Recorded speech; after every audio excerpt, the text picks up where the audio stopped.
heart.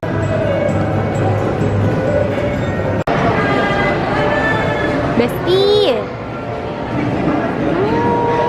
Ang samanhan niya gustong kumain naman ang batang ito naman. Ang gusto niya. Nanginginig sa preso naman ng tao. So, ang in-order mo, te? Anong in-order mo dito, te? Umorder siya ng lechong Macau. Tapos ito ay fried noodles with pork and seafood. Tama ba? Tapos ito ang tawag dito, te, sa fried rice nila. Yang chow. Yang chow. And lumpiang shanghai. Ay, nag-order din pala siya ng mango. Anong mango sago? Mango sago. Ayan.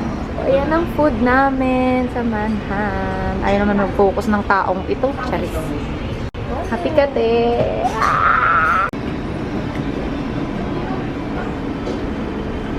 Let's eat! Okay, hindi ako makita. Ayan. Let's eat, guys. So, may payang siya. Ang bango niya, te. Ito masarap. Grabe, putok-batok naman. Batok talaga. Mainggit ka, BJ. Kakain ako ng lechong kawali. Favorite niya. Favorite niya yung lechong kawali.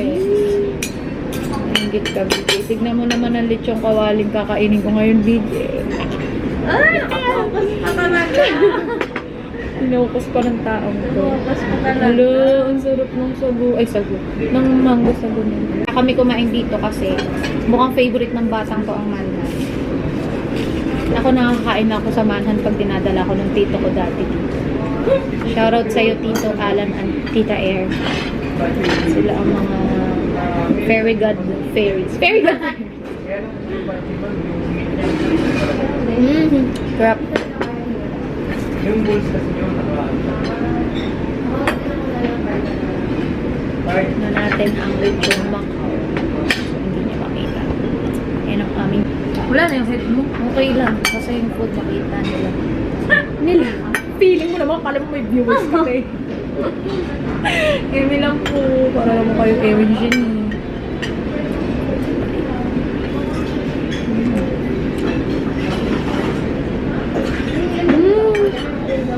Ang sarap. Rubber. Kain muna kami. So, nagpipicture-picture na kami ni Bestie dito sa may Venice Banda.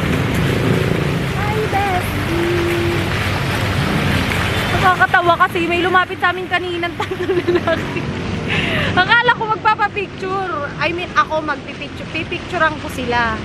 Aba, magpapapicture naman pala. Si Princess. Nagpapicture kay Princess lahat. Maganda naman. 0.5. 0.5 daw. 0.5 nga. 0.5 sa'yo? 0.5.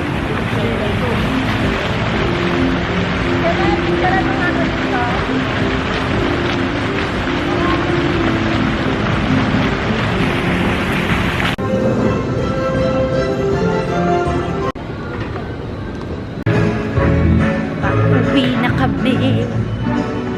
Ang ganda. Ay, ang cute. Yeah. For meow meow and Pwede ka dyan. Hindi. Kasi ano ka, animal lover. Hayop magmahal. Enjoy ka ba? Ganda, ganda. Ganda. Pag dito ko mag-in. Sorry na, tita. Ginala ko naman yung anak mo. Tita.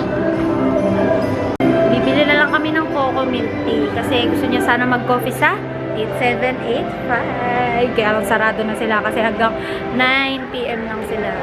Ay, ang ganda. Ay, grabe naman. Coco kami. Order kami coco. downtown kinaladkad ng QC kami. So, time check. Hindi makita ang time check. 2:01 na. Kakauwi lang ni Ses. Pagkagaling naming Venice, ginawa niya pa ako ng... Ayun, ginabitan niya pa ako. First time ko magpa-eyelash. Kasi sabi ko talaga, hindi ako magpapa-eyelash ng hindi si Princess yung gumagawa. So, ipo-person niya na din soon yung sa servicing ng eyelash. extension. Kasi ngayon, nag-nail tech siya. So, hindi pa alam kung kaya niyang pagsalin. Pero kaya niya. Let's go, bestie. Thanks, bestie, for my eyelash extension. So, ayun lang. Nag-transfer lang kami ng mga photos niya. Tapos, nag-book na siya ng angkas. Ayun yung magpate. So, ayun. Matutulog na ako, te. Panamang buhay to. Panay ang puyat. Mga